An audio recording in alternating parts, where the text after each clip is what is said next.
Povestea începe cu un moment trist în casa lui Liang. Ea și-a rămas bun de la soțul ei care a murit în timp ce lucra ca polițist. Casa este tăcută, plină de durere. Deodată liderul bandei Green Dragon apare, comportându-se mândru și nepoliticos. El îi spune lui Liang că vrea să fie tatăl adoptiv al copilului pe care ea îl poartă, deși el este motivul pentru care soțul ei a murit. Liang se înfurie și lovește atât de tare încât acesta moare pe loc. Se dovește că Liang este foarte pricepută în kung fu și masaj chinezesc. Din cauza acestui incident, ea ajunge la închisoare. În închisoarea pentru femei există o lideră de bandă pe nume Hong. Aceasta le intimidează pe celelalte deținute din motive banale, cum ar fi hârtie igienică. Una dintre deținute este bătută de banda lui Hong. În mijlocul acestui incident, Liang intervine pentru a o proteja pe deținuta care era atacată. Acest lucru duce la o confruntare între Hong și Liang. Liang câștigă lupta, iar Hong își acceptă înfrângerea. Dar Liang, folosindu-și abilitățile de masaj, o ajută pe Hong să-și trateze durerile de spate pe care le avea de mult timp.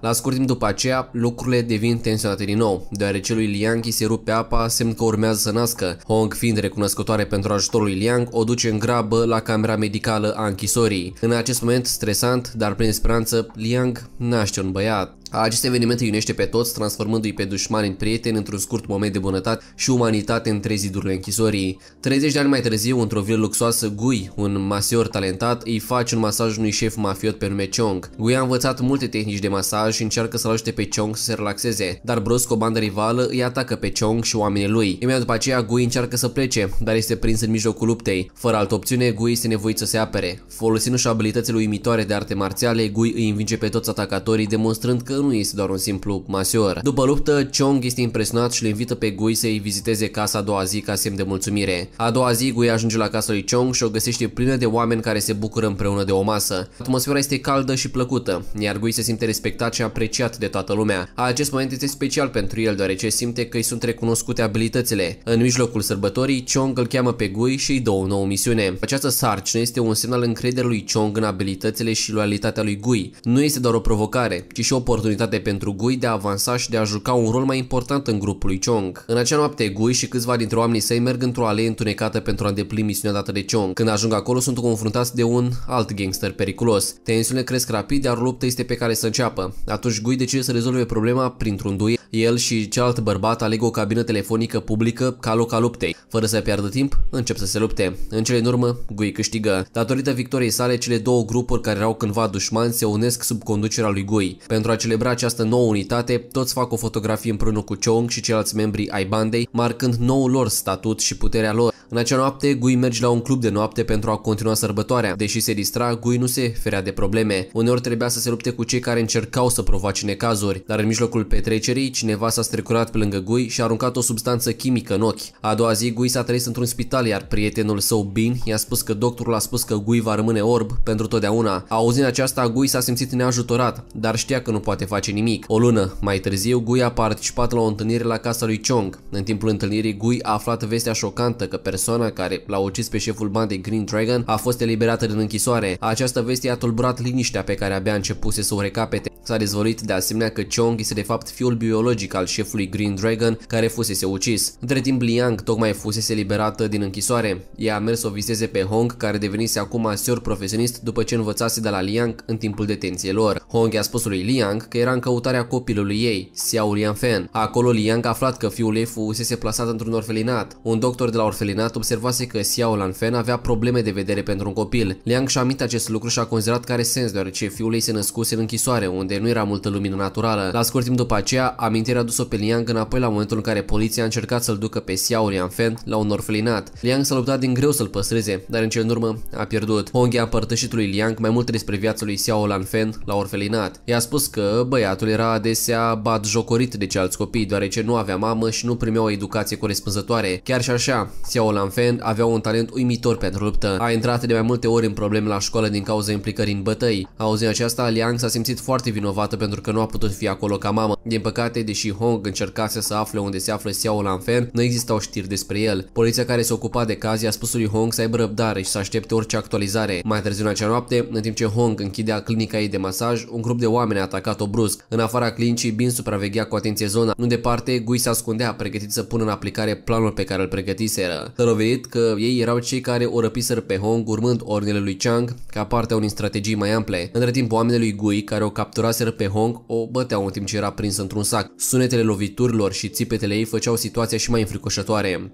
Cu toate acestea, ei nu și-au dat seama că Liang deja pregătise o capcană. Când s-au confruntat cu Liang, toți oamenii lui Gui au sfârșit prin a fugi. Într-o cameră mică, Ben și Gui priveau doar pentru a descoperi că Hong nu mai era acolo, deoarece Liang o dusese deja la spital pentru siguranță. În timp ce Ben și Gui se certau, Liang a apărut brusc îndreptându-se spre ei. Ea observase unul dintre oamenii lui Gui care se ascundea în apropiere. Fără ezitare, Liang i-a cerut să-i spună cine a ordonat răpirea. Între timp, un gangster pe nume Mafo, care scăpase după ce fusese bătut de Liang, a mers la șeful său pentru a-i raporta ce se întâmplase. I-a spus șefului că Liang era incredibil de puternică și aproape că îl ucisese. A doua zi, Gui și Bin s-au dus la secția de poliție pentru a verifica dosarele unui copil pe nume Xiao Lianfen. Plănuiau să se deghizeze și să se apropie de Liang astfel încât să o poată ucide în cele din urmă. Bin s-a deghizat în polițist, iar ei și-au început misiunea. Când au ajuns la casa lui Liang, Bin i-a spus că Xiao Lianfen fusese găsit, dar avea probleme cu vederea, fiind incapabil să vadă. Liang, care aștepta acest moment de foarte mult timp, era în culmea fericirii. L-a primit cu căldură pe Gui, care pretindea că este fiul ei pierdut de mult timp. La scurt timp, Liang l-a invitat să viziteze mormântul soțului ei, sperând că ar putea simți o conexiune cu tatăl său decedat. I-a oferit de asemenea lui Jay ceva de mâncare și a propus să meargă împreună la piața din apropiere, dorind să petreacă timp cu fiul ei, pe care nu-l mai văzuse și pentru care nu avea grijă timp de 30 de ani. Între timp, Gui, care venise cu intenția de a ucide pe Liang, a ajuns să ascundă cuțitul pe care l-a adusese. Pentru prima dată a simțit o căldură pe care nu mai experimentase niciodată. Până la urmă și Gui crescuse ca orfan. În acea noapte Liang nu mai contenea să vorbească. I-a spus chiar lui Gui că numele lui real era Xiao Lianfen, nu Gui. Dar Gui a insistat să fie numit cu propriul său nume. La început Gui simțise milă pentru Liang, dar a început să se enerveze când Liang i-a cerut să doarmă lângă ea ca un copil mic. A doua zi Gui s-a pregătit și s-a îmbrăcat. Nu după mult timp Liang i-a cerut lui Gui să o ajute să maseze un client. Liang l-a învățat o nouă tehnică de masaj pe care Gui nu o încercase niciodată, iar clienții păreau să fie foarte mulțumiți, mai ales de acupunctură. Liang i-a sugerat lui Gui să învețe mai multe tehnici de masaj, în special acupunctura, deoarece aceasta putea face clienții fericiți și putea ajuta la tratarea diferitelor probleme de sănătate. Liang chiar a pregătit scrisori în braille pentru a-l ajuta pe Gui să învețe mai ușor, dorind să se asigure că acesta se simțea susținut și iubit. Ea avea să-și arate grija profundă pentru el, sperând că aceste eforturi îl vor ajuta pe Gui să se simtă conectat și capabil în ciuda orbirii sale. Mai târziu ea pregătea o poțiune cu niște plante medicinale. Gui, încă nesigur dacă ar trebui să o ucidă pe Liang, a început să se gândească la cum să ducă la bun sfârșit misiunea lui Shang. Gui l-a sunat pe Shang să-l pună la curent, dar i-a spus că Liang nu suspecta nimic, chiar dacă acțiunile lui Gui erau un pic ciudate. Gui chiar s-a gândit să arunce în aer clinica de masaj, dar era doar în imaginația lui. La scurt timp, Ben a sosit și a spus lui Gui că Shang îi va oferi o operație la ochi, dar mai întâi Gui trebuia să-și termine misiunea și să o ucidă pe Liang. Acea noapte, Gui și-a adunat curajul să o atace pe Liang. Dimineața următoare, Hong, care se recuperase, a venit acasă, dar casa era tăcută. Când Hong a urcat la etaj, a fost șocată să o vadă pe Liang ținând un cuțit la gâtul lui Gui. Hong era îngrijorată și a spus repede lui Liang să facă un test ADN. Poate că Gui nu era cu adevărat fiul ei, ci doar un intrus. Pentru a fi sigură, Hong l-a întrebat pe Gui. În acel moment, Gui a răspuns corect, deoarece Hong deja făcuse cercetări despre viața lui Xiao Lianfen. După ce a auzit răspunsurile, Hong a crezut că Gui era cu adevărat Xiao Lianfen. Liang i-a spus apoi lui Hong că Gui nu avea planuri să o rănească, ci doar exersa tehnicile de masaj.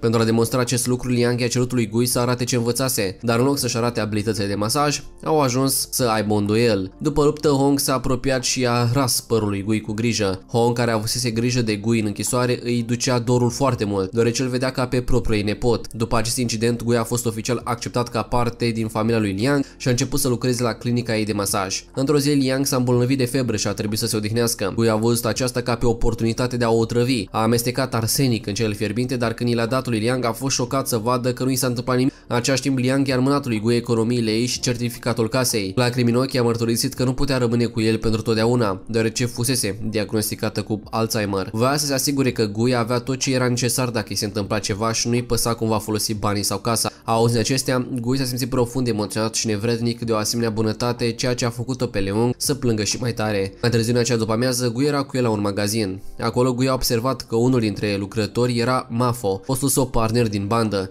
Imediat Gui s-a apropiat apropiat de Mafo și a pus câteva întrebări importante. Mafo l-a avertizat pe Gui că Chong trimisese un asasin după el și a spus să fie precaut. La clinica lui Liang, o femeie pe numele A venit să aplice pentru un post de masioză specializat în masaj abdominal inferior. În acel moment, Gui a simțit imediat suspiciune și l-a avertizat pe Liang să nu o angajeze, dar Liang nu l-a ascultat. După o vreme, Lia a cerut să folosească baia. Atunci s-a dezvăluit că Lia era de fapt un asasin trimis de Chong să-l omoare pe Liang. Fără ezitare, Gui a atacat-o. În timpul luptei dintre Liang, Gui și Lia a apărut un alt asasin, înarmat cu un cuțit, cucri și tot trimis de Chong. Lupta a devenit și mai intensă. Totuși, prin muncă în echipă, Liang și Gui au reușit să învingă ambii asasini. După luptă, au fugit rapid înainte ca dușmanii să-și revină. În timp ce fugeau, Gui s-a prăbușit pe stradă, incapabil să mai continue. Din fericire, Hong a ajuns la timp să-l ajute pe Liang să-l ducă pe Gui la spital. Când Gui s-a trezit, Hong l-a certat pentru că și-a pus viața în pericol, atât pe a lui cât și pe a lui Liang. Dar Liang a calmat-o. După aceea, Hong a cerut spitalului rezultatele testului ADN. Mai devreme, Hong luase în secret o mostră de păr de la Gui pentru a vedea dacă acesta era cu adevărat fiul lui Liang. Spitalul i-a dat rezultatul lui Liang. Când l-a citit, a fost șocată. Când Hong s-a apropiat, Ling i-a spus că Gui era într-adevăr copilul ei biologic. Mai târziu în acea noapte, Liang și Gui plecau din spital, dar s-au rătăcit deoarece Alzheimerul lui Liang se declanșase. Amândoi erau confuzi, fiind dificil pentru cineva cu pierdere de memorie să ghideze o persoană oarbă. În același timp, telefonul lui Gui suna în continuu cu apeluri de la Chang. Deși Gui le ignorase anterior, de data aceasta a decis să răspundă. La locul lui Chang, Liu a raportat că și-a ratat misiunea din cauza lui Gui. Acest lucru a înfuriat pe Chang, știind că persoana în care avea cea mai mare încredere îl trădase și trecuse de partea lui Liang. Între timp, Gui și Liang, care încercau să găsească drumul spre casă, au fost brusc capturați de oamenii lui Chang. Chang plănea să-i îngroape pe amândoi de vii, însă spre surprinderea tuturor, chiar dacă Liang nu se simțea bine, i-a luptat cu înverșunare. Gangsterii s-au panicat realizând că zvonurile despre această femeie puternică și curajoasă erau adevărate. Furios din cauza contraatacului Liang, Chang i-a ordonat lui Gui să o omoare pentru a-și dovedi loialitatea. Cu toate acestea, Gui a ezitat, dar s-a simțit ca și cum nu avea altă alegere. Gui nu dorea să o rănească pe Liang, dar Chang l-a împins din spate, făcând ca și cuțitul să o rănească pe Liang în stomac. Mintea lui Gui a început să se agite când a simțit cum lama pătrunde. Se gândea la ce a făcut. Nu și-a dorit niciodată ca acest lucru să se întâmple. Văzând aceasta, Chong i-a ordonat rapid lui Ben să o îngroape pe Liang. Când a auzit asta, Gui a rămas șocat. Incapabil să vorbească, emoțiile sale erau un amestec de confuzie și vinovăție. Chong i-a spus apoi lui Gui că un chirurg oftalmolog priceput va veni a doua zi pentru a-i opera ochii. În drum spre casă, Gui s-a răzgândit și s-a întors în grabă la locul unde fusese îngropată Liang, sperând să o dezgroape, dar când a ajuns nu a găsit mormântul. Copleș de vinovăție, Gui s-a întors la casa lui Liang. Nu putea să-și scoată din minte ce se întâmplase și era atât de tulburat încât nu putea dormi. Dimineața, poliția a venit să-l aresteze pe Gui, dar spre surprinderea tuturor, Liang a apărut și a spus că este bine. Cu toate acestea, Gui era încă în pericol, deoarece era implicat într-un caz serios de crimă. Amprentele lui erau pe dovezi, ceea ce făcea să pară că Chong l-a înscenat pentru trădare. Pe măsură ce situația devenea tensionată, Ben a apărut să-și apere prietenul. De asemenea, le-a spus polițiștilor să răspundă la un apel de la o persoană importantă. După apel, poliția a decis să nu-l aresteze pe Gui. Între timp, Chong a aflat că Liang era încă în viață, a ordonat rapid lui Lea să termine treaba și să se asigure că Liang moare de această dată. Chong i-a înmânat lui Lea o valiză plină cu bani, dar aceasta s-a oferit să o facă gratuit, ca o modalitate de a compensa eșecul anterior. La clinica de medicină tradițională a lui Liang, Ben și-a dezvăluit adevărata identitate. Era de fapt un polițist sub acoperire, prefăcându-se că este subordonatul lui Gui pentru a aduna informații spre Chong, care era implicat în activități ilegale precum jocurile de noroc.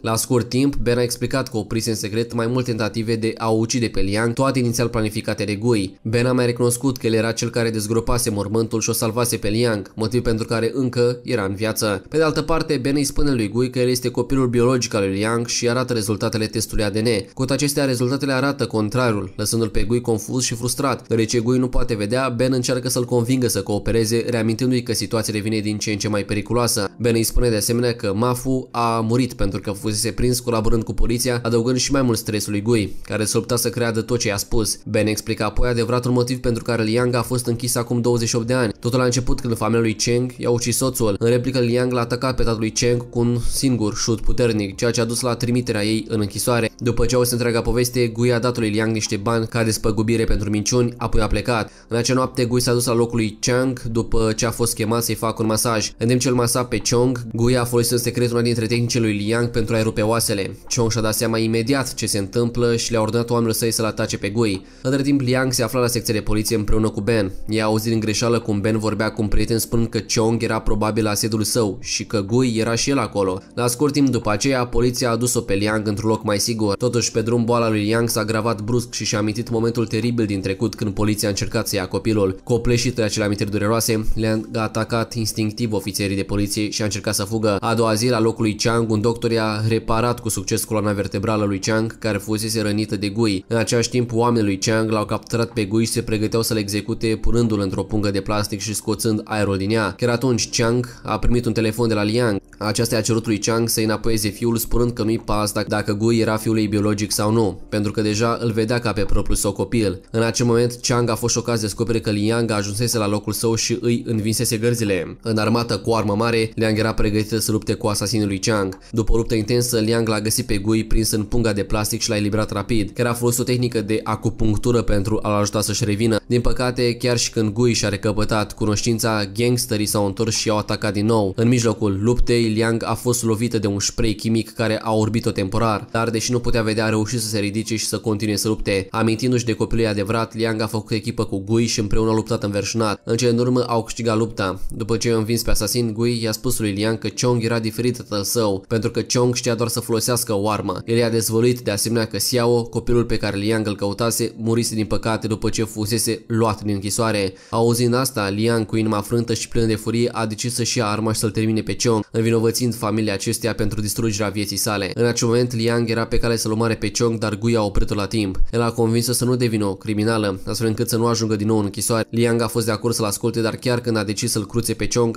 acesta s-a ridicat și a încercat să-i împuște pe amândoi. Din fericire, Ben a sosit cu poliția, care a intrat în forță și a arestat pe toți cei implicați. A doua zi, deși Gui a fost arestat pentru rolul său în unele dintre crime, instanța i-a redus pedeapsa la doar 3 ani. Câteva luni mai târziu, Liang era acasă împreună cu Hong și Beng. Hong i-a dat medicamentul lui Liang și i-a reamintit să rămână puternică până când Gui va fi eliberat din închisoare.